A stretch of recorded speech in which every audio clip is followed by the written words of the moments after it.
everyone, Crafting Vicky here with you, and I'm here for basically home renos. You know that I still have to do my backsplash, and I thought I was going to share with you guys some of the process. So I purchased these self-adhesive tiles that I got at Rona in Montreal area.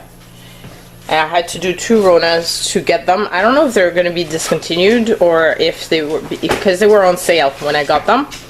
So that's the color. I figured it was going to go really well with my counter as well as with my floor.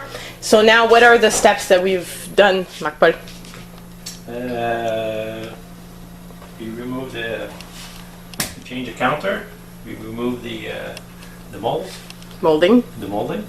And I put it straight, and then we're wash the walls, and then we're gonna install the backsplash.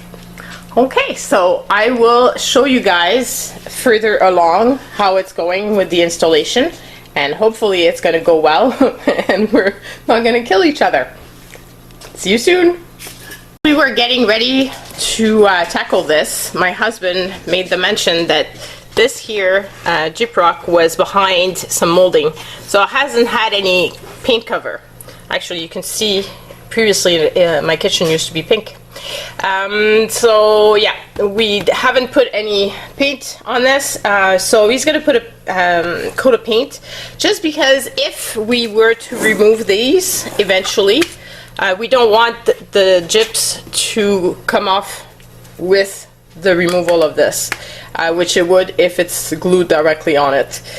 We've had that bad experience in our bathroom when we bought the house. Somebody had put the wallpaper directly on the gyps, so when we removed the wallpaper, well, there went the gyps. So we had to do a bunch of patching, and it was not fun. So yeah, we'll put the coat of the primer, and then we'll start. So we started applying it. So far I think it's going to look really awesome.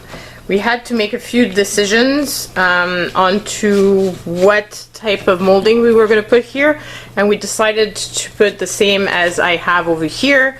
So it's going to go all the way down to the counter, and then we're going to have one big one running across, so that we don't have to put this and have a seam on here. So it's going to be one big piece, and then one big piece that's going to go up to the top there. So now the next step is to cut the this here, the power outlet. So I'm trying to glue this, and I need to match the top, but I also need to fit this in to here,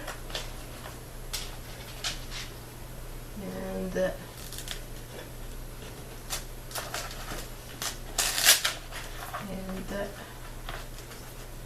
then to match this top line here, which is a bit fiddly. That's the part that's the most fiddly, honestly.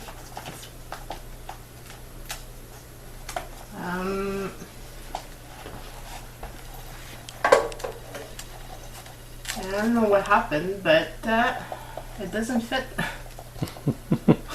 You need to cut? Huh? I'll need to cut? You'll need to cut, because it should have been here, and I'm getting stuck with the nail. Okay. Okay, so we adjusted it with just a pair of scissors, and it cuts that easily. And now I'm just trying to assemble it so that the top line will match, and we didn't cut. Now that it goes in, we'll need to cut this part. Okay. So I think we'll just use a pair of scissors, because honestly, like, the thing is gonna go over. So I'm gonna try to cut as straight as possible, and I think it's gonna be good enough. And voila, that's how you put that down.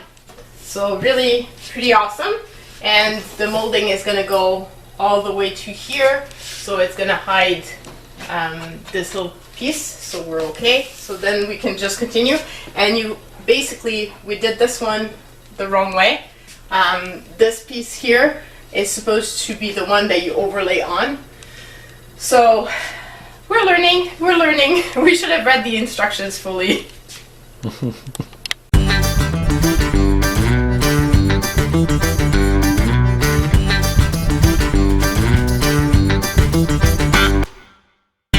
Okay, so we're the next day, but we finished doing all the backsplash, and I think it looks really awesome. Did all the way behind the stove, and now we're doing the molding. So I think it's gonna look pretty good. I hope you've enjoyed seeing that step, and I will see you guys later for a full kitchen tour. Bye!